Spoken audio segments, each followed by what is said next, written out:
জাতি ছিল, জাতি বলি না কেন যে আমাদের অন্যান্য নবীরা চাইতো যে আমরা শেষ নবী হযরত মুহাম্মদ সাল্লাল্লাহু আলাইহি ওয়াসাল্লামের উম্মত হই, কিন্তু আমরা তার উম্মত হয়ে আমরা নিজেকে ভুলে গেছি।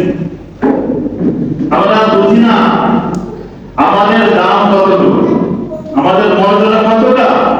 আমরা যদি বুঝতাম তাহলে আমরা কখনো ঝগড়া ফাসাদ বেবিচার অন্যান্য যা খারাপ কাজ আছে না কেন তাগুলো আমরা কখনোই জড়াইতে পারতাম না, কিন্তু আমরা বুঝি না। ওয়া মা খালাকুল জিন্না ওয়াল ইনসা ইল্লা লিয়াবুদুন। আল্লাহ পাক বলেন, ওয়া মা খালাকুল জিন্না ওয়াল ইনসা, আমি মানুষ এবং জিনকে সৃষ্টি করি নাই অন্য কোনো কাজের জন্য, শুধুমাত্র করেছি ইল্লা লিয়াবুদুন, আমার ইবাদত করার জন্য, আমার ইবাদত বন্দেগী করার জন্য। এই জন্য আমরা নিজেকে চিনব, নিজেকে চিনব যে আমার মর্যাদা কতটুকু, আমার মর্যাদা কি। একটা দিকে লক্ষ্য যদি করা হয় তাহলে বুঝতে পারবো আমরা যে সময় আমাদের এখানে মন্ত্রী আসে, চেয়ারম্যানরা সেই সময় বলছে যে আমার দাম কতটুকু। মন্ত্রী যে সময় আসে এখানে দাঁড়ায়, মন্ত্রী সবাই দাঁড়ায়, সেই সময় সে বলছে যে আমি মন্ত্রী। কিন্তু আমরা যে শেষ নবীর উম্মত, আমরা এটা বুঝি না, বুঝতে চাই না। এই জন্য আমাদের নিজেদেরকে নিজেরাই চিনতে হবে। আমি কে, আমাকে আমার নিজেকে চিনতে হবে। যাই আল্লাহ পাক রব্বুল আলামিন সবাইকে নিজেকে চেনার জন্য চেনার তৌফিক দান করুন। যে আয়াতটা আমি তেলাওয়াত করলাম, আল্লাহ পাক রব্বুল কারীম বলছে, যে সময় তোমরা ইয়া আইয়ুহাল্লাযীনা আমানু, যে সময় তোমরা নামাজের ইচ্ছা করো। ওযুর ফরজ কয়টা বলেন তো? ওযুর ফরজ, আজকে ওযুর ফরজ নিয়ে আলোচনা করব। ওযুর ফরজ 4টি। সমস্ত মুখ ধোয়া, দুই হাতের কোন সহ ধোয়া, মাথা মাথায় করা, দুই পায়ে কোন টাকি সহ ধোয়া। এটাই তো আল্লাহ পাক রব্বুল আলামিন স্বয়ং কোরআন শরীফ বলে দিয়েছেন, ইয়া আইয়ুহাল্লাযীনা আমানু ইযা কুনতুম ইলাস সালাত ফাগসিলু ওজুহাকুম ওয়া আইদিয়াকুম ইলাল মারাফিক ওয়ামসাহু বিরুউসিকুম ওয়া আরজুলাকুম ইলাল কাবাইন। যাদের চাকরি বললাম এটা আল্লাহ পাক রব্বুল কোরআন শরীফের আয়াতে বলছে, আল্লাহর ভাষায় বলছে যে ইয়া আইয়ুহাল্লাযীনা আমানু, হে ঈমানদাররা। সবাই তার ঈমানদার না, আল্লাহ পাক রব্বুল এখানে বলছে হে ঈমানদাররা, যারা ইসলাম গ্রহণ করে, আল ইসলামু বারদান ইহাদান বারদাত, যারা আল্লাহ তাআলার স্বইচ্ছায় আল্লাহ তাআলার ইসলামকে গ্রহণ করে ঈমান এনে যারা আল্লাহ তাআলার ইবাদত বন্দেগী করবে তাদেরকে ঈমানদার বলে। এজন্য আল্লাহ পাক এখানে বলেছে ইয়া আইয়ুহাল্লাযীনা আমানু ইযা কুনতুম ইলাস সালাত, হে ঈমানদাররা, যখন তোমরা নামাজের ইচ্ছা করো, নামাজ পড়ার ইচ্ছা করো। আমাদের পাঁচ ওয়াক্ত নামাজ পড়তে হয় না নাকি? পড়ার ইচ্ছা আমরা করি, ইচ্ছা করি না? ইচ্ছা করো। আল্লাহ পাক বলছে হে ঈমানদাররা, তোমরা যখন নামাজের ইচ্ছা করো, ফাগসিলু ওজুহাকুম, চেহারা আগে ওয়াজু করো, ওজুহাকুম ওয়াজু।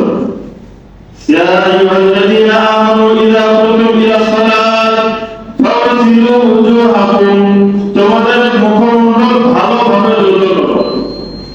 মুখমণ্ডল কোন রঙের পর্যন্ত একটু খেয়াল করবেন আপনারা।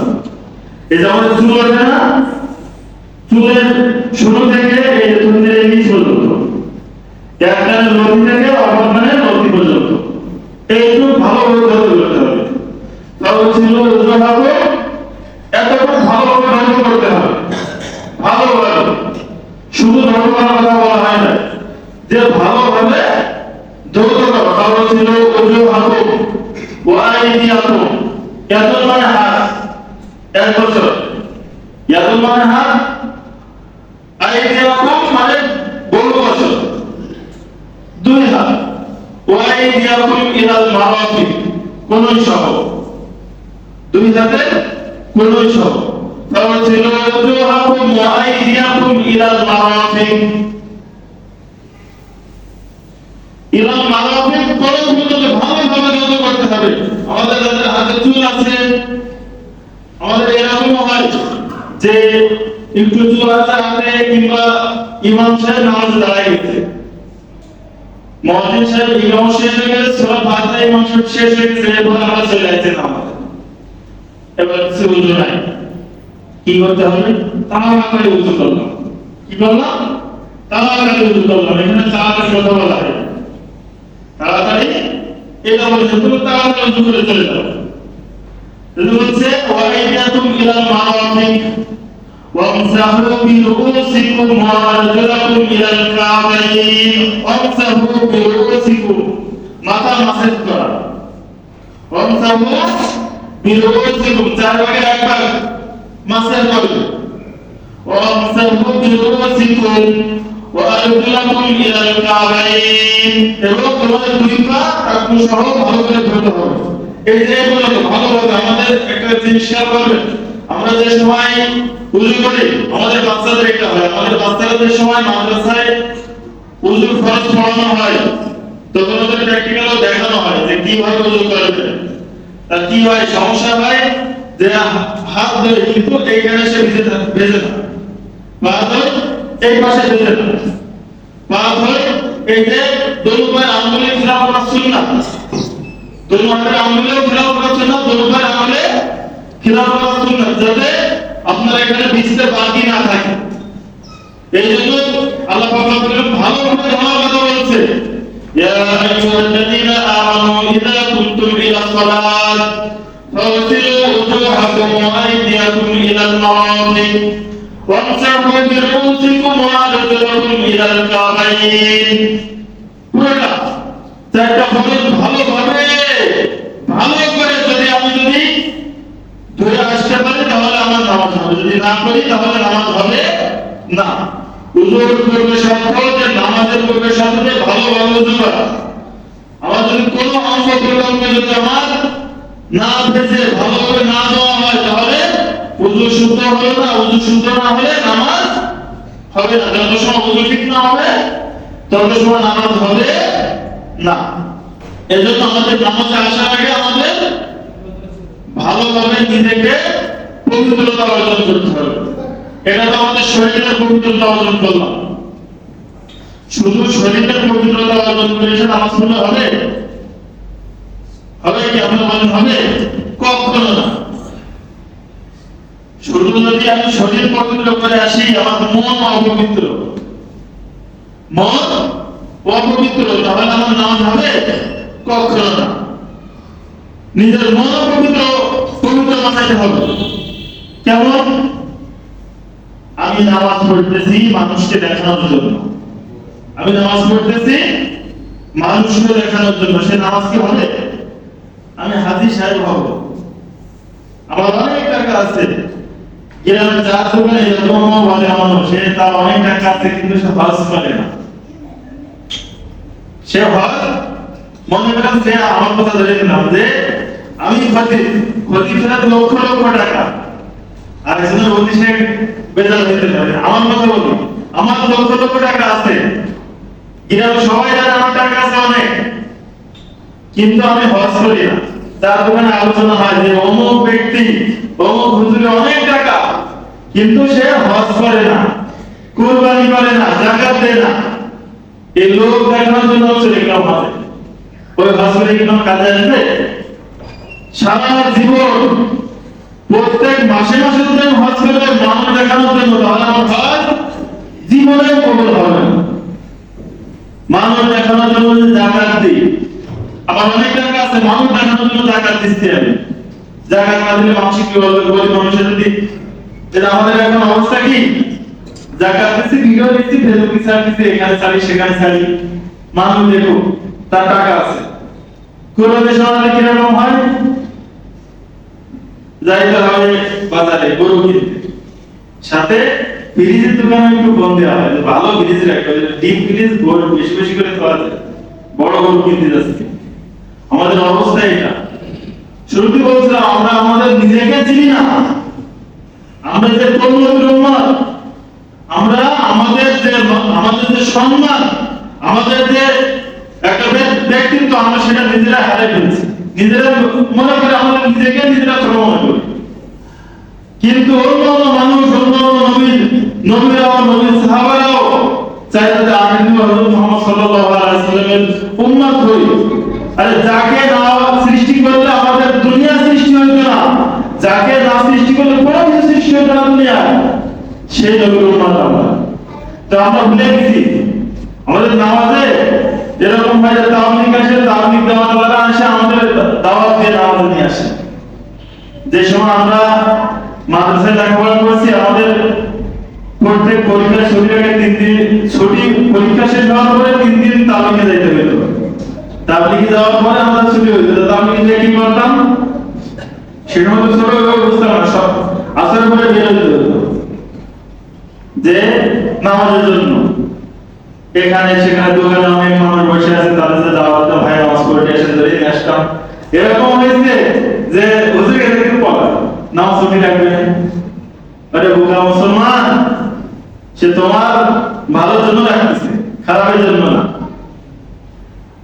এই যে আমরা ঘুমাই, অনেকে রাত জায়গায় ঘুমায়, ঘুমানোর পর ফজরের যে টাইমটা হয় তখন আমাদের ভিতরে আলস্য আসে, তাই না? এটা শয়তানের, আমাদের না। আমার মারা যাওয়ার পরে প্রত্যেকটা সেকেন্ডের হিসাব আমাকে আল্লাহর কাছে দিতে হবে। আমি সবসময় বলি যে আমি যদি কাউকে কাজের জন্য কামলা নেই, সে যদি সকাল থেকে বিকাল পর্যন্ত ভালোভাবে কাজ না করে, তাকে কি আমি টাকা দিব? আল্লাহ তো আমাদেরকে পাঠাইছে, নাকি আমরা নিজে চলে আসছি দুনিয়াতে? সেরকম মনে হয় আমরা নিজে আসি নাই। ওই যে ওমা খালাকুল জিন্না ওয়াল ইনসা ইল্লা লিয়াবুদুন, আল্লাহ পাক রব্বুল সৃষ্টি করে বলে দিয়েছে কোরআন শরীফে। আমরা পরীক্ষা দিই না? পরীক্ষা দিত, পরীক্ষা আমাদের কি প্রশ্ন আগে থেকে দিয়ে দেয়? আল্লাহ পাক রব্বুল আমাদের প্রশ্ন দিয়ে দিয়েছে, এর ভিতরে সমস্ত বিষয়ের প্রশ্নের উত্তর আছে, কিন্তু আমরা হতভাগা, কোরআন শরীফ পড়তে জানি না। অনেকেই আছে কোরআন শরীফ দেখে এখানে কি বলছে আল্লাহ, সূরা ফাতিহা আমরা তেলাওয়াত করি, আলহামদুলিল্লাহি রাব্বিল আলামিন, সমস্ত প্রশংসা আল্লাহ তাআলার জন্য। যে সূরা ফাতিহায় যে আমাদের যে এই ব্যাখ্যাটা, এটা আমরা ভালোভাবে জানি না। আমরা যে আলহামদুলিল্লাহ বলে দাঁড়াই, আল্লাহু আকবার, আমরা সর্বপ্রথম বলি আল্লাহ বড়, আল্লাহ বড়, সালাম দিয়ে আল্লাহ তাআলার প্রশংসা দিয়ে আমরা শুরু করি, কিন্তু আমরা এখানে কি করতেছি আমরা নিজেও জানি না। আমরা বলতেছি ইয়াকা না'বুদু ওয়া ইয়াকা নাস্তাঈন, ইহদিনাস সিরাতাল মুস্তাকিম, যে আমাদের সঠিক সড়ক পথে চালাও, কিন্তু আমরা এখানে বলে আমরা দোকানে যাওয়ার বিল টানতেছি, টিভি দেখতেছি, কিন্তু এখানে নামাজ এসে আমরা তো ইমাম সাহেব পিছনে দাঁড়াইছি, ইমাম সাহেব সূরা ফাতিহা ওয়ালা দাল্লিন বলার পরে আমিন আমিন বলা মানে আমরা ওইটাই যাচ্ছি আল্লাহর কাছে। আর বলতে ইমাম সাহেব বলছে তো না, ইমাম সাহেব আলহামদুলিল্লাহি রাব্বিল আলামিন আর রহমানির রহিম মালিক ইয়াউমিদ্দিন ইয়াকা না'বুদু ওয়া ইয়াকা নাস্তাঈন ইহদিনাস সিরাতাল মুস্তাকিম সিরাতাল লাযীনা আন'আমতা আলাইহিম গায়রিল মাগদুবি আলাইহিম ওয়ালাদ-দাল্লিন। এরপর আমরা আমিন বলি না, এখানে যত যাওয়া পাওয়া সব ইমাম সাহেব দাঁড়াইছে, আমরা শেষে আমিন বলাতে আমাদেরও এক কথা। আমরা তো সব চার বলে যে আমরা খারাপ কাজে লিপ্ত হই, শুধুমাত্র নামাজে আসার পরে যতটুকু টাইম আমরা একটু ভালো থাকি, তারপরে যে আবার শয়তান ওইখানে দাঁড়িয়ে থাকে বাইরে, কাঁচা দিয়ে দাঁড়িয়ে থাকে যে বের হোক আবার দোকান দেবো, বের হোক না কেন, যে সময় পেলাম আমরা আবার ঢুকে যাবো ওর ভিতরে। আমরা এখানে 5-10 মিনিট 20 মিনিট আধা ঘন্টা এখানে ভালো কাজ করি, শয়তান ওখানে দাঁড়িয়ে থাকে, যার কাছে যেটা আছে সে দাঁড়িয়ে থেকে বের হোক তারপরে দেখতেছি, কিন্তু আমরা কিন্তু ওখানে যাবো শয়তান ঢুকায় পড়ে যাচ্ছি। আমরা মুসলমান, আমাদের ইমানটা কত দুর্বল যে দেখেন না, প্রচুর পাতায় পানি থাকলে এটা গজল আছে না, প্রচুর পাতায় পানি যেমন করে এটা প্রমাণ। এরকম আমাদের ইমানটাও এরকম যে কখন পড়ে যাবে আমরা জানি না। আল্লাহ রাসূল বলেন যে আমার উম্মত এরকম একটা সময় আসবে তার ইমান কখন যাচ্ছে আর কখন সে ইমান খারাপ হয়ে যাচ্ছে সে নিজেই জানে, সে নিজেও জানবে না। আমরা এরকম একটা সময় এরকম একটা কথা বলছি, কুফরি কথা, যেটা ইমান চলে যাচ্ছে আমার। আল্লাহ রাসূল বলেন যে তোমরা সকাল বিকাল নতুন করে ইমান আনবা, ঘুম থেকে ওঠার আগে আবার ঘুমাইতে যাওয়ার আগে। আমরা এত নির্বোধ, আমরা বুঝি না এই যে আমরা বাংলা ভাষা, কিন্তু কোরআনের ভিতরে কি ভাষা দেয়া আছে, আল্লাহ পাক রব্বুল আলামিন কোরআনের ভিতরে কি বলতেছে সেটা আমরা জানি না। আমরা মুসলমান পাঁচ ওয়াক্ত নামাজ পড়তেছি, কিন্তু নামাজের ভিতরে কি কি পড়তে হয় সেটা ভালোভাবে জানি না। কিন্তু এই যে সূরা ফাতিহা তো সবাই লাগে না? কতজন আছে যে শুদ্ধভাবে সূরা ফাতিহা পড়তে পারে? আমাদের মতো পুরো খবর আছে? আমাদের মতো পুরো খবর নাই। আল্লাহ পাক রব্বুল আলামিন যদি আমাদের জিজ্ঞাসা করে কি করছো তুমি দুনিয়ায়, কি করছো, যদি বলে 5 তলা বাড়ি আছে কেন সানবে, 10 তলা বাড়ি আছে, ব্যাংকে 2 কোটি 3 কোটি টাকা আছে, আল্লাহ তো দুনিয়া আমাকে টাকা ইনকাম করে তো পাঠায়নি। যে টাকা ইনকাম করতেছে তারও হিসাব দেওয়া লাগবে। আমি হালাল পদ্ধতিতে ইনকাম করি সেটারও হিসাব দেওয়া লাগবে, হালাল পথে হারাম হালাল দুইটার পথে হিসাব দেওয়া লাগবে।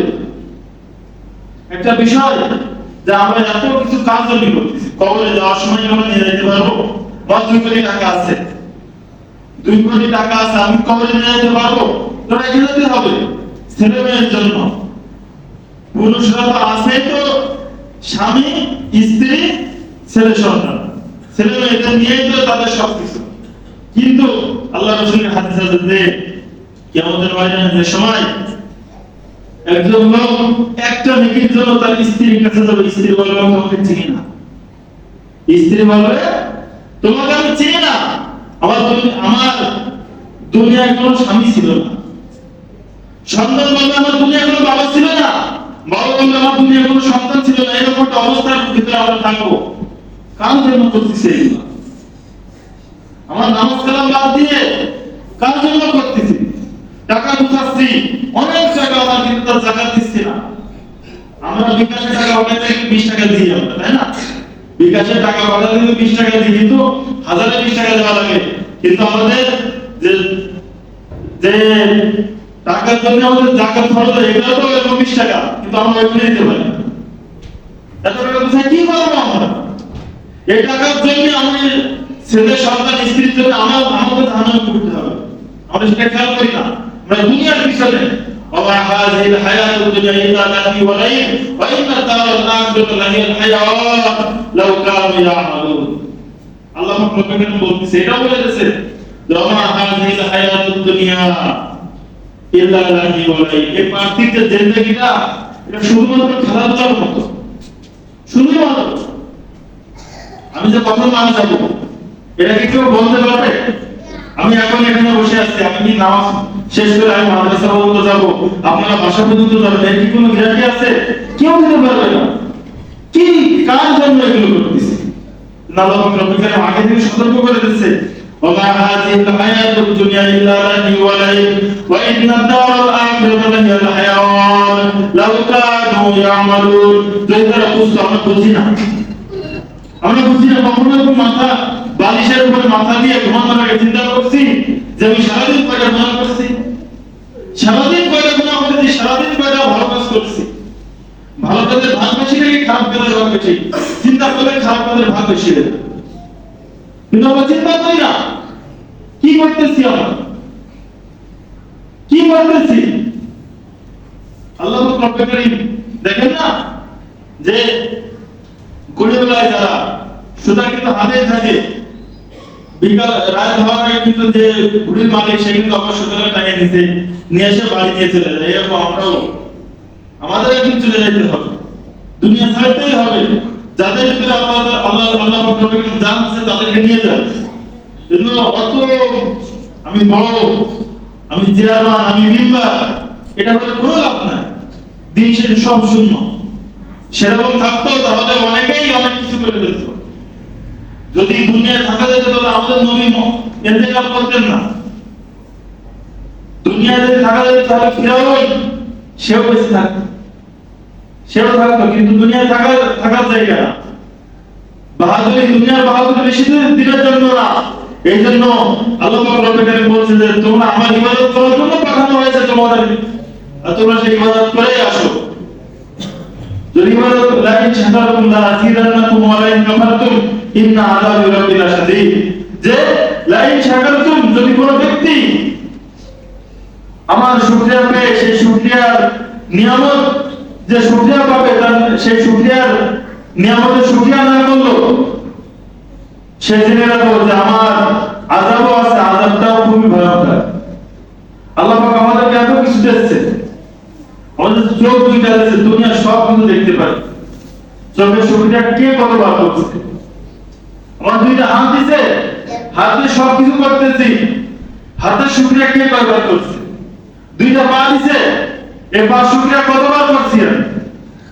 যার চোখ নাই সেই বোঝে, যার হাত নাই সেই বোঝে, যার পা নাই সেই বোঝে।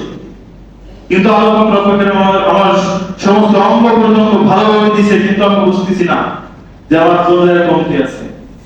এই জন্য আল্লাহ তাআলা যে নিয়ামতগুলো আমাদেরকে দিয়েছে, সেই নিয়ামতের সব সময় শুকরিয়া আদায় করব। আর হাদিস পড়েছিলাম আমি, আত-তাওহীদু শাতরুল ঈমান, পবিত্রতা ঈমানের অঙ্গ। আর একটা হাদিস পড়েছিলাম, মিফতাহুল জান্নাতিস সালাত, নামাজ বেহেশতের চাবি। এই যে আমরা যে নামাজ না পড়ি, সব কিছু করতেছি, হজ করতেছি, যাকাত দিচ্ছি, শুধু জুমার নামাজ পড়ি, সে অনেকেই আছে নিজের যে এরকম, সে নিজের দিকে তাকায়, কেউ কারোর দিকে তাকানোর দরকার নাই, কিন্তু নিজে মনে করেন যে কয়েকটা নামাজ পড়তেছি। আমি এক সময় দীর্ঘদিন ৫-৬ বছর ধরে আমার ছাত্র জামানায় ইমামতি ছিলাম।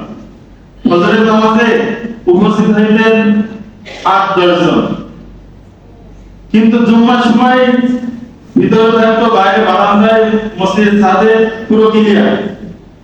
কিন্তু ফজরের সময় এরকম হতো যে ৮-১০ জন। যে সময় গ্রামে কেউ মারা যেত, সে সময় মসজিদ ভরে যেত। মৃত্যুর বাড়ির লোক হয়তো ২ থেকে ৩ দিন আসতো নামাজ পড়তে। আমাদের কি ইসলাম এটা? না। আমি নামাজ পড়তেছি না, আমি মিফতাহুল জান্নাতিস সালাত, এটা সহিহ হাদিস, বুখারী মুসলিমের হাদিস, আল্লাহ রাসূলের হাদিস, সহিহ হাদিস। আল্লাহ রাসূলের হাদিস কথা কি মিথ্যা? কখনোই না। তাহলে এটা সহিহ হাদিস, যেহেতু যে মিফতাহুল জান্নাতিস সালাত, নামাজ বেহেশতের চাবি। আমি যদি এখানে মুয়াজ্জিন সাহেব ফজরের সময় চাবি না আমি আযান দিতে আসে, সে কি আযান দিতে পারবে নাকি? কখনোই না। বাইরে যারা আযান দিতে হবে। নামাজ কালাম পড়তেছি না, হজ করতেছি, যাকাত করতেছি, সব কিছু ভালো কাজ করতেছি, কিন্তু নামাজ পড়তেছি না। কিয়ামতের ময়দানে যাওয়ার পরে যে সময় জান্নাত তোমাকে দিয়ে দেবে, চাবি পাবা না, জান্নাতের বারান্দায় বসে থাকতে হবে। জান্নাতের বারান্দায় বসে থাকতে হবে। এই জন্য ও মুসলমান, আগে থেকে ভালো হয়ে যায়, আমরা আগে থেকে আমরা ভালো হয়ে যায়, আগে থেকে একটু ভাবি যে আমরা কোন নবীর উম্মত, আমাদের উপরে কি কাজ, আল্লাহ আমাদেরকে কি জন্য পাঠাইছে, আমরা এটা ভাবি না। আমরা এখন চিন্তা করি, অনেকেই এখন বসে বসে অনেকেই চিন্তা করছে না এখন থেকে ভালো হয়ে যাবো, অনেকেই চিন্তা করছে নামাজ পড়বো, অনেকেই বলছে না চিন্তা একটু করবো, কিন্তু এই যে শয়তান ওয়াজবিনে লাগাই আছে, বের হওয়ার পরে আসলে তার খুঁজে পাওয়া যাবে। দেখেন তো কিরকম মুয়াজ্জিন সাহেব আছে, ওলিদ আছে, আমাদের ইমাম সাহেব, দেখেন তো জোহরের আসরের সময় কয়জন মানুষ হয়? হবে না। আমরা শয়তানের কাছে পরাজয় বরণ করি, শয়তানের কাছে পরাজয় বরণ করি। আল্লাহ পাক রব্বুল কারীম যে সময় শয়তানকে শয়তান মানে পাঠাচ্ছে, তখন শয়তান বলছে কি, আমাকে তো পাঠাই দিচ্ছেন, তাহলে আমার কিছু শক্তি দেওয়া আছে। কিরকম শক্তি চাও? চেয়ে নাও। আমি মানুষের রক্তের নালীর ভিতরে চলাচল করতে পারবো, যেভাবে মনে চাইবে, ডান দিক বাম দিক সব দিক থেকে আমি তাকে ধোঁকা দিয়ে আমি গোমরাহ করতে পারবো, এরকম শক্তি দিয়ে দাও। আল্লাহ পাক রব্বুল কারীম বলছে যা, আল্লাহ পাক বলছে কি তোমাকে সব দিয়েছি কিন্তু দুইটা জিনিস চাও নাই তুমি। কি দুইটা জিনিস? নিচের দিকে আর উপরের দিকে তুমি এখনো চাই করো নাই, যেগুলো চাইছো সেগুলো দিয়ে দিছি। কিন্তু আমার বান্দা যদি 50 বছর যদি খারাপ কাজ করার পরে যদি 50 বছর একদিনের মাথায় যদি সে দুই চোখের পানি ফেলে সিজদায় পড়ে তুই হাত তুলে আমার কাছে চাই মাফ করে দেবো। আল্লাহ কত মহান! এই জন্য সিজদা আর দুই হাত এটা বলেন আমার প্রভু কিন্তু সবাইকে মাফ করে দেবে। আল্লাহ তো বসে আছেন যে কিভাবে আমার বান্দাকে জান্নাতে নেব, কিভাবে আমার বান্দাকে জান্নাতে নেব।